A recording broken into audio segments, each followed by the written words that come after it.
Innenpolitische Repression geht sehr, sehr häufig Hand in Hand mit außenpolitischer Aggression. Und es kennzeichnet Regime unter Druck, dass sie so reagieren müssen. Und das muss Konsequenzen für unseren Umgang mit diesen Ländern haben.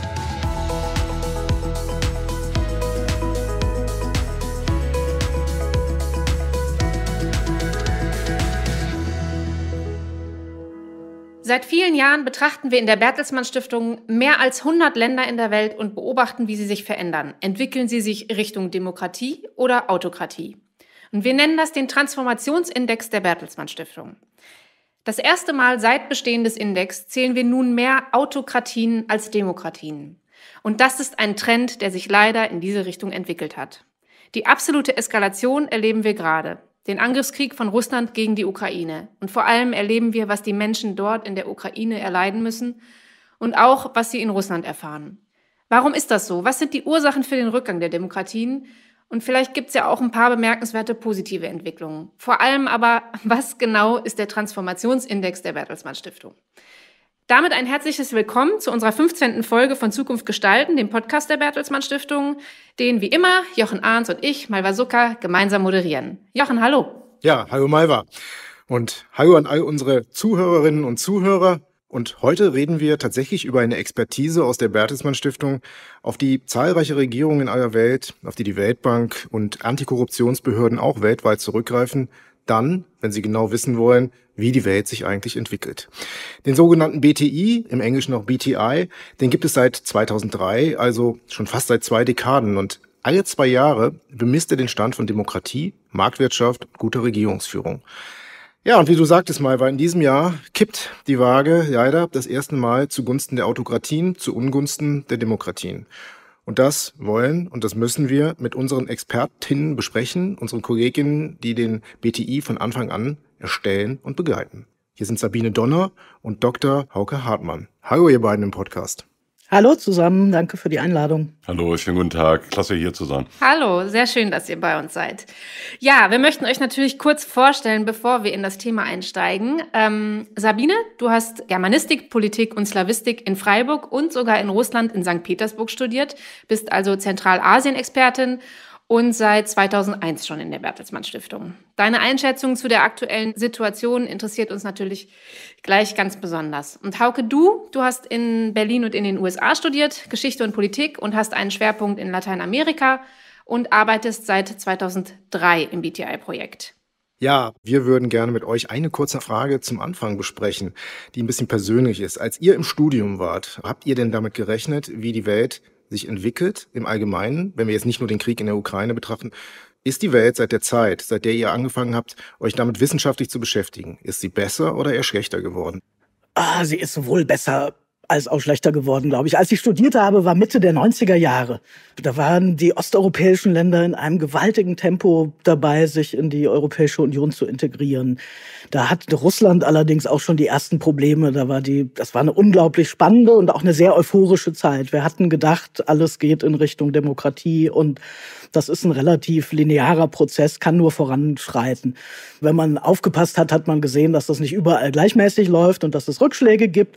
Was ich daraus gelernt habe, glaube ich, ist, dass das gewaltige Prozesse sind, riesige gesellschaftliche Prozesse, die da stattfinden. Was man aber auch positiv vermerken kann seither ist, es gab beispielsweise riesige Fortschritte bei der Armutsbekämpfung. Also die Welt ist nicht per se schlechter geworden. Demokratie sieht heute etwas nüchterner betrachtet schlechter aus als noch damals. Hauke, wie siehst denn du das, wenn du da zurückblickst? Hat sich das für dich ähnlich entwickelt, wie Sabine es beschrieben hat? Ich finde das eine ziemlich gute Frage, weil es einfach den Zeithorizont nochmal weitet, ne? Und bei mir zumindest zurückgeht bis Mitte der 80er Jahre. Das heißt also noch in den Kalten Krieg rein. Und das heißt also da in eine Zeit rein, wo Demokratien insgesamt nicht unbedingt die Mehrheit gestellt haben und wo es eben halt eine sehr starke Systemkonfrontation gegeben hat. Und nein, der Ausblick war nicht positiv. Er war nicht positiv im Sinne von einem aggressiven sowjetischen Imperialismus einerseits, aber auf der anderen Seite auch massiven Demokratieverfehlungen auf der Seite der anderen Supermacht, also den USA. Ich bin politisiert worden mit der Untersuchung der zentralamerikanischen Konflikte in El Salvador und Nicaragua. Und das ist sicherlich keine Heldengeschichte in der demokratischen Geschichte der USA gewesen. Und von daher, ich habe es so wahrgenommen, dass der Umbruch tatsächlich, so wie Sabine auch gerade gesagt hat, dann eben halt Anfang der 90er Jahre sehr hoffnungsfroh stattgefunden hat, aber auch ziemlich bald wieder in Stocken geraten ist. Mhm. Ja, dann kommen wir mal zu den Zahlen und da sehen wir eben das erste Mal schwarz auf weiß, es wird autoritärer regiert auf der Welt. Wie ordnet ihr vor dem Hintergrund des BTI den aktuellen Krieg ein, Sabine? Letzten Endes ist es eine außenpolitische, wir gucken uns ja die Länder, die innenpolitische Entwicklung an. Wenn wir uns Russland angucken, dann sehen wir seit langer Zeit zunehmende Repressionen. Jetzt sicherlich noch mal in einem ganz neuen Ausmaß, ehrlich gesagt. Aber wir sehen seit langem, dass Russland seit 2012 mindestens kritische Stimmen zu Hause immer stärker unterdrückt hat, dass immer weniger zivilgesellschaftliche Organisationen wirklich frei arbeiten konnten, dass Presse unterdrückt wurde. So, das führt nicht dazu, dass man automatisch andere Länder angreift, ehrlich gesagt. Aber man sah, dass der Druck wuchs auf die Regierung, innenpolitisch, was die Kritik mit an den Zuständen angeht, wirtschaftlich steckte man fest, hat das kaum aus einer Rezession geschafft. Modernisierungserfolge blieben aus. Also ich glaube, der Druck insgesamt wuchs immer mehr. Und diese nationalistischen Töne kennen wir auch schon seit einiger Zeit und auch das Kriegführen kennen wir seit einiger Zeit. Das war häufig auch ein Mittel, um zu Hause Unterstützung zu sichern, die langsam wegbrach. Jetzt ist Russland ja aber nicht das einzige Land, das einem aus unserer Sicht Negativtrend folgt. Also bei den 137 Staaten, die ihr untersucht, habt ihr 70 autoritäre Staaten ausgemacht. Müssen wir nun Angst haben, müssen wir Sorge haben, dass solche Übergriffe die logische Konsequenz für viele Länder sein können, die aus so einer antidemokratischen Entwicklung folgt? Hauke? Na, ich denke, dass Russland in vielerlei Hinsicht schon emblematisch ist für Entwicklungen, die wir seit längerer Zeit beobachten. Ich würde 3 Entwicklungen festhalten wollen. Das eine ist, wir beobachten in einer Reihe von Ländern, die wir vormals als stabil betrachtet haben, stabil demokratisch betrachtet haben, also Brasilien oder Indien, Polen, Ungarn, Serbien, beobachten wir deutlich negative, destabilisierende Trends, die aus einer Polarisierung resultieren, die auf eindeutig populistische Tendenzen zurückzuführen ist. Und diese populistischen Tendenzen werden natürlich durch Regierungsversagen noch gesteigert. Das ist der eine Punkt. Und eine abnehmende Demokratiequalität haben wir in Russland definitiv in den letzten 10 Jahren, und zwar sehr deutlich zu verzeichnen. Das zweite ist, dass es eine Reihe von Regierungen gibt, die eben so stark sich in ihrer Demokratiequalität verschlechtert haben, dass sie in einen autoritären Status abgerutscht sind. Da ist sicherlich die Türkei ein besonderes Ausrufezeichen, ein besonders tragischer Fall eines Niedergangs eines vormaligen Hoffnungsträgers. Und auch bei Russland haben wir gesehen, dass eben halt im letzten Jahrzehnt sich das Land zu einer Autokratie und zu einer zunehmend repressiven Autokratie entwickelt hat. Und dann gibt es drittens die Länder, von denen wir sagen müssen, sie verhärten sich autokratisch. Das heißt, sie reagieren auf demokratische Herausforderungen, wie beispielsweise den arabischen Frühling oder die Farbenrevolution in einer Art, dass sie noch stärker die Repressionsschraube anziehen. Auch das passt zu Russland. Innenpolitische Repression geht sehr, sehr häufig Hand in Hand mit außenpolitischer Aggression. Und es kennzeichnet Regime unter Druck, dass sie so reagieren müssen. Und das muss Konsequenzen für unseren Umgang mit diesen Ländern haben. Das sind erstmal etwas düstere Aussichten. Gibt es denn auch ein paar positive Beispiele bei den Ländern, die ihr untersucht habt? Na, sicherlich keine Entwicklung ist unumkehrbar und Gott sei Dank auch negative nicht. Wir sehen positive Beispiele, was das Absetzen von häufig rechtspopulistischen Regierungen in Osteuropa beispielsweise angeht, in Tschechien, Bulgarien, auch in der Slowakei. Kennzeichen ist immer eigentlich, und das lässt ja auch hoffen, dass es überall auf der Welt sich Menschen für mehr Demokratie, mehr Mitsprache, mehr Beteiligung und besseres Regieren einsetzen und teilweise sehr, sehr lange und anhaltend für diese Veränderungen auf die Straße gehen. Die Zivilgesellschaft tut das, ne? Die Zivilgesellschaft tut das, genau. Gutes Beispiel sicherlich, wie man damit umgeht, dass Menschen unzufrieden sind mit dem Regieren, ist sicherlich Chile in den letzten Jahren, wo wir ganz massive Proteste gesehen haben, Unzufriedenheit der Bevölkerung, vor allem mit der sozialen Ungleichheit, die herrschte, wo sich die Regierung eingelassen hat auf tatsächlich das Erarbeiten einer neuen Verfassung und man jetzt gespannt gucken darf, ob es da sowas wie einen neuen gesellschaftlichen Vertrag gibt, wie man in Zukunft eigentlich leben möchte. Das ist sicherlich sehr viel responsiver bei einer weit fortgeschrittenen Demokratie wie Chile und man sieht da auch den Vorteil, es führt eben nicht zu Krieg, sondern es gibt politische Veränderungen. Ja, das ist interessant, weil das Credo der Bertelsmann Stiftung ist ja auch, dass wir dazu beitragen wollen, dass Dinge sich zum Besseren entwickeln. Das heißt also, alle 2 Jahre zeigt ihr auch, welche positiven Entwicklungen sich ergeben haben, auch wenn das ja einzelne Länder wahrscheinlich immer wieder nur betrifft. Aber es gibt diese Beispiele. Und mich würde noch mal interessieren, wie ist es denn eigentlich überhaupt dazu gekommen, dass die Bertelsmann Stiftung den BTI erstellt und veröffentlicht? Könnt ihr mal die Geschichte erzählen? Ganz gerne. Ich erinnere gerne an unseren Stifter Reinhard Mohn, der wie so häufig eine einfache, aber sehr anspruchsvolle Frage gestellt hat, Mitte der 90er Jahre bereits, in einer Zeit, in der bereits erkennbar war, dass das Ende der Geschichte nun doch noch nicht gekommen war, dass Transformationsprozesse nicht flüssig laufen, dass es autoritäre Rückschritte gibt. Und der gesagt hat, müssen wir denn bei jeder gesellschaftlichen Umbruchssituation bei Null anfangen? Gibt es nicht Erkenntnisse aus dem Wandel zu rechtsstaatlicher Demokratie, zu einer sozial inklusiven Marktwirtschaft, die wir nutzen können bei dem Herangehen an Transformationsprozesse in andere Länder, die sich gerade öffnen? Und diese Frage ist so herausforderungsvoll gewesen deshalb, weil es tatsächlich den internationalen Lerneffekt in den Vordergrund gestellt hat und auch ganz klar schon aufgezeigt hat, wie der BTI eigentlich arbeiten soll. Er soll nämlich nicht die Zahlenmaschine sein, die einfach alle 2 Jahre neue Daten auf den Tisch legt, sondern er soll informieren, er soll Texte bereithalten. Jeder BTI, der erscheint, hat über 5000 Seiten an Länderanalysen, damit genau das geschehen kann, damit man aus Erfahrungen anderer Länder lernen kann und damit man im Übrigen auch informiert ist, was für Daten denn da eigentlich geliefert werden, dass also sozusagen ein qualitativer Beleg für quantitative Aussagen gemacht wird. Und das macht uns besonders spannend für Organisationen und Institutionen, die qualitativ auch arbeiten wollen.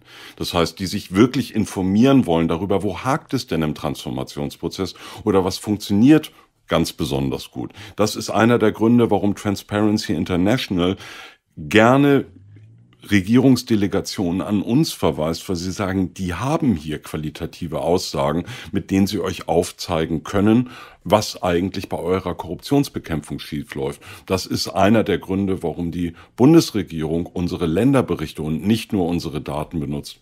Also das heißt, ihr zeigt, wie Demokratie funktioniert oder wie Demokratie funktionieren kann. Und wenn ich mich richtig erinnere, habt ihr im Vorgespräch mal erzählt, dass ihr das auch mal in Russland erläutert habt, wie es gehen könnte, Sabine. Naja, wir haben nicht erklärt, wie es gehen könnte, sondern wir haben auf Initiative eines der größten russischen Thinktanks wurde der BTI übersetzt. Und wir haben diese Übersetzung oder die Publikation dieser Übersetzung dann vorgestellt in Russland. Das war eine Folge 2010, also in der kurzen Regierungspause von Putin, als Medvedev Präsident war. Und insgesamt das Klima sehr offen war, kann man sich heute kaum noch vorstellen. Der Raum war gepackt voll, und zwar mit auch sehr hochrangigen Vertretern der russischen Administration. Und es ging darum, wie kann Russland aufholen und sich modernisieren. Das war ein richtig großes Thema. Die Diskussion war unheimlich offen, regierungskritisch. Vertreter von oder Berater von Medvedev und Putin haben also gegenseitig miteinander gerungen, was der richtige Weg ist. Klar war damals, und wir reden jetzt gar nicht drum, ob man da eine lupenreine Demokratie übermorgen wird, sondern klar war, es braucht Freiheit und Kritik, damit man besser werden kann. Und ich glaube, das war eine Erkenntnis und ein Moment, was wir heute ja auch sehen tatsächlich. Wenn man sämtliche kritische Stimmen abwürgt, dann ist es sehr, sehr schwierig, Verbesserungen festzustellen. es war dieser Modernisierungsstau, aber der von allen in Russland empfunden war. Und die Frage, wie können wir unseren eigenen Weg da finden? Der BTI gibt ja nicht vor, wie genau eine ideale Demokratie auszusehen hat. Was wir aufzeigen wollen, ist, wie das zusammenhängt, auch mit wirtschaftlicher Entwicklung, auch mit Regierungsfähigkeit. Wenn man, wie unser Stifter schon mal gesagt hat, auch die besten Köpfe ans Denken kriegt und nicht nur diejenigen, die sich am unkritischsten verhalten. Ja, das ist total spannend. Und damit haben wir so ein bisschen jetzt schon über die Wirkung des BTI gesprochen. Und im Vorgespräch hast du, Hauke, uns das Entstehen ein bisschen skizziert. Das sind 2 Jahre intensive Arbeit mit vielen Partnern weltweit. Es gibt zum Beispiel 7 RegionalkoordinatorInnen, 200 LändergutachterInnen, die, glaube ich, alle 49 Fragen zusammen bearbeiten. Das ist also eine sehr, sehr komplexe Methodik. Was könnt ihr uns aus der Zusammenarbeit mit den GutachterInnen erzählen? Weil das sind ja die Menschen, die entweder in den Ländern leben oder einen sehr engen Kontakt zu den Menschen in den Ländern haben. Was könnt ihr uns da ein bisschen vielleicht erzählen? Das ist ja der direkte menschliche Kontakt, den ihr dann habt. Ja, was für ein Privileg, oder?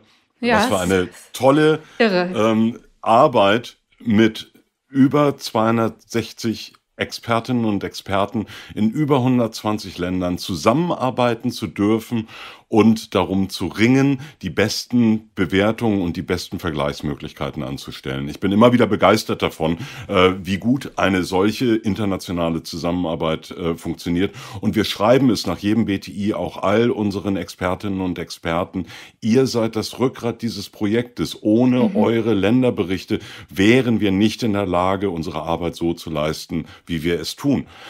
Das ist eine fantastische Geschichte. Wir übersehen dabei aber nicht, dass es natürlich auch Gutachterinnen und Gutachter gibt, die in bedrohten Verhältnissen schreiben. Ich habe ja gesagt, wir haben Expertinnen und Experten in über 120 Ländern, aber eben nicht in 137, nicht in Nordkorea, nicht in Turkmenistan einerseits.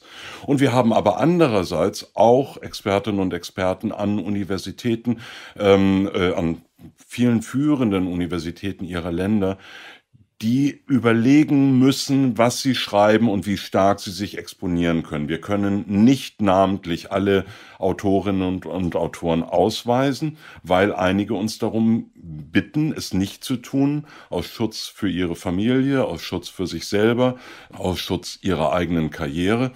Und das berücksichtigen wir natürlich, die schützen wir auch. Aber es ist immer auch ein Risiko, wissenschaftlich, anständig, ehrlich und sorgfältig zu sein. Und das ist etwas, was wir bei einer sorgsamen Netzwerkpflege natürlich berücksichtigen müssen.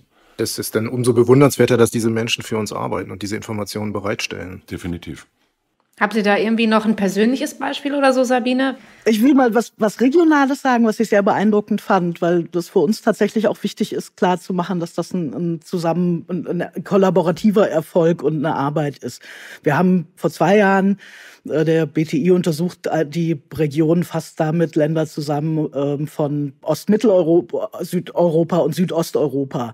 Und die haben wir alles zusammengebracht, mal die Gutachter, und haben, bevor wir Ergebnisse entschieden haben, mit denen diskutiert darüber. Und es war eine ganz interessante Erfahrung zu sehen, wie auch zum Beispiel in der Region befinden sich also EU-Mitgliedsländer, wie zum Beispiel Tschechien oder Estland oder die Slowakei, aber eben auch die Westbalkanstaaten, die noch nicht Teil der Europäischen Union sind. Und man sah dann auch durchaus, dass die miteinander ins Gespräch, also dieser Diskurs, der entstand über, was passiert in unserem Land und wie ist das im Vergleich zu Nachbarländern, was lerne ich eigentlich genau, was bei euch stattfindet.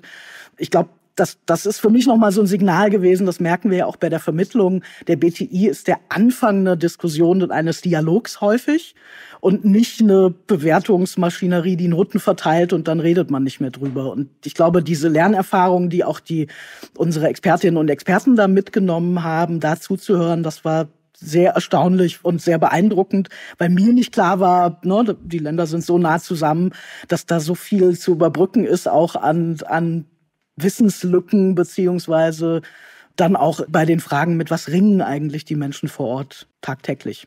Ja, danke, Sabine. Das ist sehr interessant zu hören, dass ja nicht nur Zahlen gesammelt werden, sondern dass tatsächlich Dinge in Bewegung gebracht werden, auch in eine positive Richtung.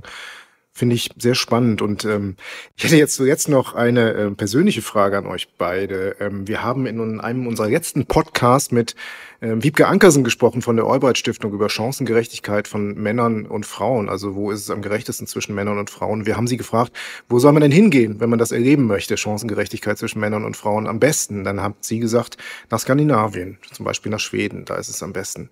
Wir würden euch gerne fragen, wenn man blühende Demokratien oder sich entwickelnde Demokratien erleben möchte, wo würde man dann jetzt als, ja, vielleicht auch als junger Mensch, als Student, wie ihr es damals warst, als ihr angefangen habt, auf die Welt zu gucken, wo würde man hingehen? Sabine, hast du einen Tipp? Also ich glaube, ich würde im Moment spannend finden, in Estland zu sein. Zwar aus zwei Gründen. Einerseits, weil sie es schaffen, eine stabile Demokratie zu bleiben, durchaus auch mit der Bedrohung umzugehen, dass Russland immer mal wieder intervenieren möchte. Das ist vor dem jetzigen Hintergrund ganz interessant. Aber darüber hinaus, glaube ich, haben die sehr, sehr gut geschafft, ihre Verwaltung und ihren Staat und auch ihre Gesellschaft praktisch bei der Digitalisierung mitzunehmen, ohne dass Demokratie und Privatsphäre bedroht bleibt. Also sie waren sich sehr bewusst, dass sie das miteinander in Einklang bringen müssen. Das wäre so eine Lernerfahrung, die, glaube ich, für Deutschland auch interessant wäre und die wir mehr nutzen sollten. Abgesehen davon lernt man in so einem Projekt, wenn man ständig über den Zaun schaut, auch zu schätzen, was praktisch im eigenen Haus ist und ich mich durchaus wohlfühle, bei allen Schwierigkeiten, die wir haben, in einer stabilen Demokratie wie Deutschland zu leben. Danke. Ja, Hauke, ich würde mal tippen, du würdest ein bisschen weiter wegfliegen aus Südamerika. Liege ich da richtig oder falsch? Selbstverständlich, als Lateinamerikanist gehe ich einmal über den großen Teich und ich gehe auch einmal über den großen Fluss. Ich lande in Argentinien, in Buenos Aires, bei unseren Kooperationspartnern von Cadal, die den BTI auf eigene Kosten alle 2 Jahre in Spanisch übersetzen, weil sie es für die lateinamerikanische Diskussion so wichtig finden. Und dann höre ich mir an, wie in Argentinien miteinander geredet wird, nämlich eigentlich gar nicht, sondern es werden nur wechselseitig Statements rausgegeben in einer hochgradig polarisierten Gesellschaft. Und dann fahre ich einmal über den Rio de la Plata nach Montevideo. Und da sehe ich ebenfalls sehr kontroverse Diskussionen, aber von Menschen, die an einem Tisch sitzen, die das miteinander ausdiskutieren, die konsensgerichtet sind, die es schaffen, einen deutlichen Politikwechsel gerade eingeleitet zu haben, von einer Mitte-Links- zu einer Mitte-Rechts-Regierung und trotzdem bestimmte Errungenschaften sich bewahren und es schaffen, die Opposition mit ins Boot zu holen und die Zivilgesellschaft mit ins Boot zu holen. Eine ganze Reihe von Regierungskommissionen einzurichten, in denen die Zivilgesellschaft nicht nur als Statementgeber eingeladen ist, sondern mitentscheiden darf. Und dann sage ich mir, was da an Basisdemokratie, an Partizipation und an Konsensgerichtetheit abläuft, das ist etwas, wovon sich andere, vermeintlich so weit fortgeschrittene westliche Demokratien nochmal eine ordentliche Scheibe abschneiden können. Also ich gehe nach Montevideo. Und wenn nicht dahin, dann nach Costa Rica. Beides total schön. Ich habe vielleicht noch eine Frage, weil ich bin ja jetzt auch 6 Jahre in der Bertelsmann Stiftung. Ich habe mitbekommen, dass es zum Thema Wirkung und Diskussionsanfang nach dem BTI, es gibt immer wieder tatsächlich Delegationen aus Ländern, die im BTI bewertet wurden. Vielleicht sollten wir an der Stelle auch nochmal sagen, dass es wirklich nur Transformations- und Schwellenländer sind, die bewertet werden im Bertelsmann Transformationsindex, die dann wirklich quasi sich in den Zug setzen oder ins Flugzeug zur Bertelsmann Stiftung gefahren kommen und von euch das nochmal erklärt haben wollen, warum das Land so und so bewertet wurde, richtig? Richtig, das gilt vor allem für Antikorruptionsbehörden und Verwaltungsmodernisierer. Ja, die wissen, dass die Daten des BTI in sehr, sehr wichtige, auch andere internationale Organisationen von anderen internationalen Organisationen genutzt werden. Und häufig sind es diejenigen, die sagen so, wir wollen tatsächlich entschlossen gegen Korruption kämpfen. Was müssen wir eigentlich anders machen? Wo gibt's gute Beispiele? Wie können wir besser werden? Das hat natürlich einen wirtschaftlichen Hintergrund, weil sowohl Länder, die Entwicklungszusammenarbeitsgelder vergeben, als auch immer stärker Unternehmen darauf gucken, wie hoch ist der Grad an Korruption in einem Land. Also total, das ist ein sehr privilegierter Job, den ihr da habt. Solche Sachen zu erleben, finde ich echt total spannend und es hilft. Ja, herzlichen Dank, ihr beiden. Wie gesagt, ihr habt jetzt fast 2 Dekaden die Welt mit dem BTI erklärt. Der Trend hat sich leider gegen die Demokratien entwickelt. Hoffen wir, dass ihr beiden die Steigung der Kurve zugunsten der Demokratien auch wieder begleiten könnt. Wir danken euch. Danke euch. Vielen, vielen Dank auch von mir. Und ich habe mir einen Satz in diesem Gespräch mit euch gemerkt, den ich vorher gar nicht so kannte. Ihr habt gesagt, es braucht Freiheit und Kritik, damit man besser werden kann. Das gilt ganz sicher für Demokratien, aber wahrscheinlich für uns alle. Vielen Dank an euch beide. Dankeschön. Vielen Dank. Ja, und in der nächsten Folge wir müssen mit unseren Osteuropa-Expertinnen der Stiftung über den Krieg in der Ukraine sprechen. Und vielleicht gelingt es uns ein bisschen Orientierung zu geben, eine Einordnung vorzunehmen. Tja, Jochen, das hätten wir uns auch nicht ausmalen können, dass wir in diesem Podcast über Krieg in Europa sprechen müssen. Nein, aber ich glaube, dass es gut ist, dass wir das beim nächsten Mal mit unseren Expertinnen tun. Und ich bin sehr gespannt auf den nächsten Podcast auch und freue mich sehr über diesen hier heute über den BTI.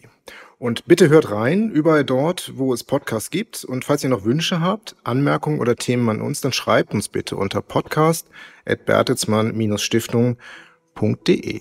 Und damit von mir und Malva bis zum nächsten Mal. Tschüss. Tschüss.